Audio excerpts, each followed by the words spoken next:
اعوذ باللہ من الشیطان الرجیم بسم اللہ الرحمن الرحیم الحمد للہ رب العالمین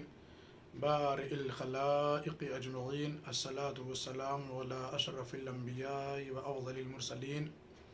وعلی اہل بیتہ الاطہرین الاطہرین سیما علی بقیۃ اللہ فی الارضین ولعنۃ اللہ علی اعدائہم اجمعین من الآن الی یوم الدین. اما بعد فقد قال الله العلي الحكيم في القرآن الكريم وهو أصدق القائلين بسم الله الرحمن الرحيم ربنا اغفر لي ولوالدي وللمؤمنين يوم يقوم الحساب. حضرات اکرامی السلام علیکم ورحمۃ اللہ وبرکاتہ. انتہائی اہم ترین و خاص اور ایک ایسا کلمہ کہ جو ہماری زندگی میں شامل ہے اور شامل رہنا بھی چاہیے، اسی کلمہ خاص اور باعظمت اور مفید و پر افادیت و امپورٹنٹ کلمے کے ساتھ حاضر ہے. ہر وہ کلمہ کہ جو بندوں کو خدا سے یا مخلوق کو خالق حقیقی کے نزدیک کر دے یا حاکم مطلق یعنی اللہ کی طرف متوجہ کر دے، وہ مفید بھی ہے اور عظیم بھی. تعلیمات اسلامی میں ایسے متعدد کلمات پائے جاتے ہیں، من جملہ کلمہ استغفار ہے، یعنی استغفر اللہ ربی و اتوب الیہ بھی انہی کلمات میں سے ہے کہ جس کے ذریعے سے بندگان خدا کی طرف متوجہ ہوتے ہیں. یہ کلمہ استغفار شرائط اور آداب کے ساتھ ہے. انشاءاللہ آنے والے بیانات میں ہم استغفار کے آداب و شرائط بھی آپ کی خدمت میں نقل کریں گے. اختصار کے طور پر اگر سمجھنا ہے شرائط و آداب استغفار کو تو یوں سمجھیں کہ اگر انسان نے استغفار کر لیا تو ارتکاب گناہ ہرگز نہیں ہونا چاہیے، اور اگر اصرار گناہ کے ساتھ ساتھ استغفار بھی ہو تو ایسے استغفار کا کوئی فائدہ نہیں ہے، بلکہ ایسا انسان کلمہ استغفار کی توہین اور حکم خداوندی کے مقابلے میں سرکش اور باغی تصور کیا جائے گا کہ ایک طرف تو وہ استغفار بھی کر رہا ہے، اللہ سے طلب مغفرت بھی کر رہا ہے، اللہ سے معافی بھی مانگ رہا ہے، اور دوسری طرف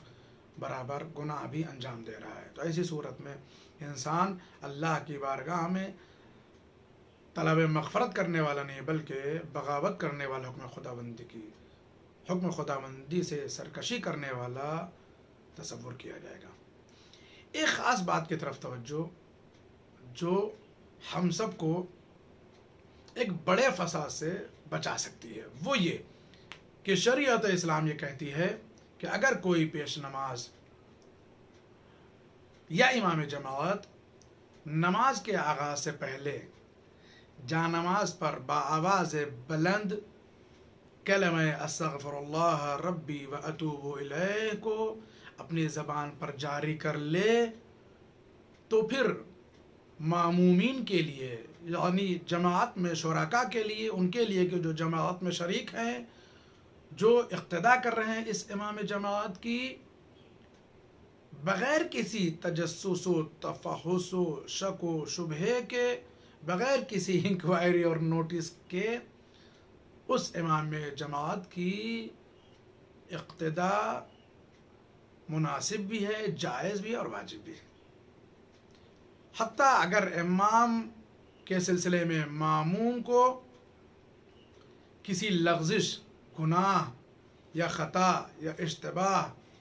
کا علم بھی ہو اور اس ارتکاب گناہ پر معموم کو، مقتدی کو یقین بھی ہو کہ اس امام جماعت نے فلاں غلطی کو انجام دیا ہے، فلاں گناہ کا ارتکاب کیا ہے، فلاں مقام پر اسے لغزش ہوئی ہے، شریعت کہتی ہے پھر بھی اسی کلمہ استغفار کے اجراء کے سبب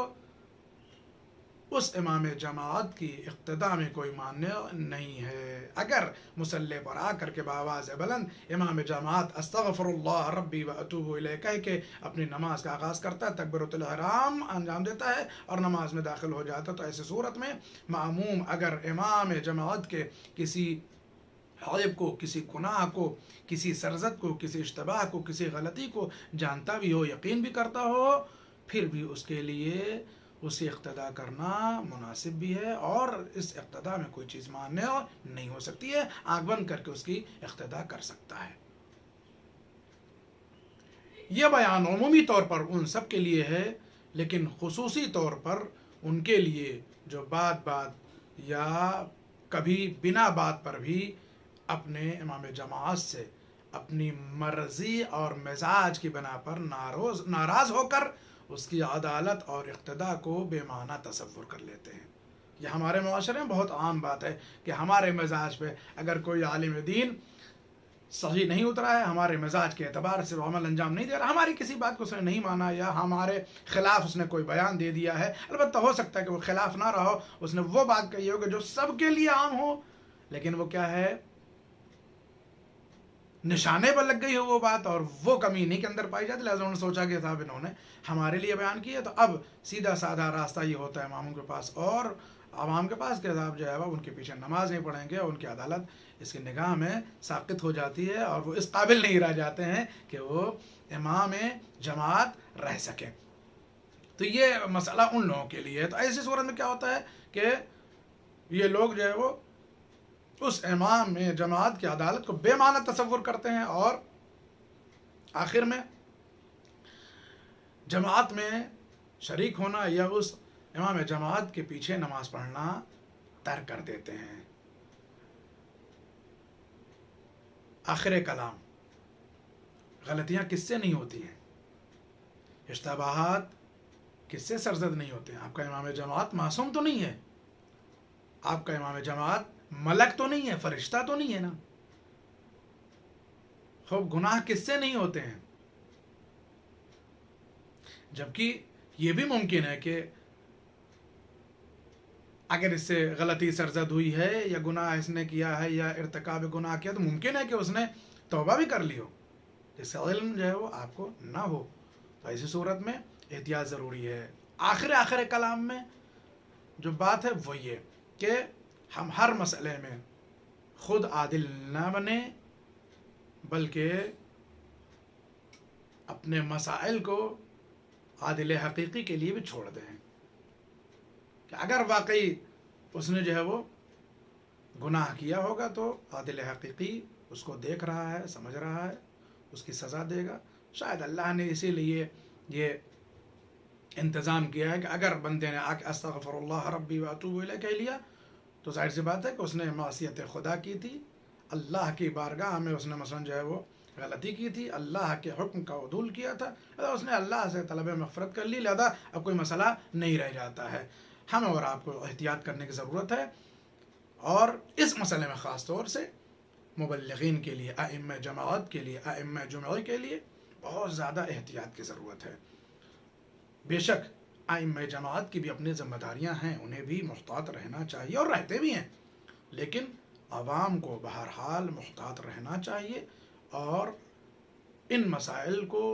بہت زیادہ دوسرے رنگ نہ دے کر کے صرف اور صرف مذہبی رنگ پر چھوڑ دیں، تو بہت سارے فسادات سے محفوظ رہا جا سکتا ہے۔ انشاءاللہ آئندہ کے بیان میں استغفار کے آداب و شرائط اور کن مقامات پر، کن مواقع پر، کون سی جگہوں پر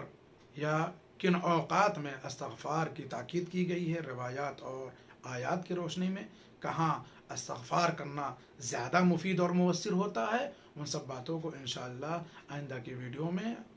آپ کی خدمت میں بیان کیا جائے گا۔ آئیے اللہ سے دعا کرتے ہیں کہ معبود ہماری ساری گناہوں، ہمارے سارے ارتکابات، ہماری ساری لغزشوں کو معبود محو فرما دے. ہم طلب مغفرت کرتے ہیں معبود، اپنی بارگاہ سے ہمیں خالی ہاتھ واپس نہ کرنا. پروردگارہ ہمارے سارے اعمال کو شرف قبولیت عنایت فرما، امام کے ظہور میں تعجیل فرما، ہم سب کو ان کے مخلص اعوان و انصار میں شمار فرما. وآخر دعوانا ان الحمد للہ رب العالمین.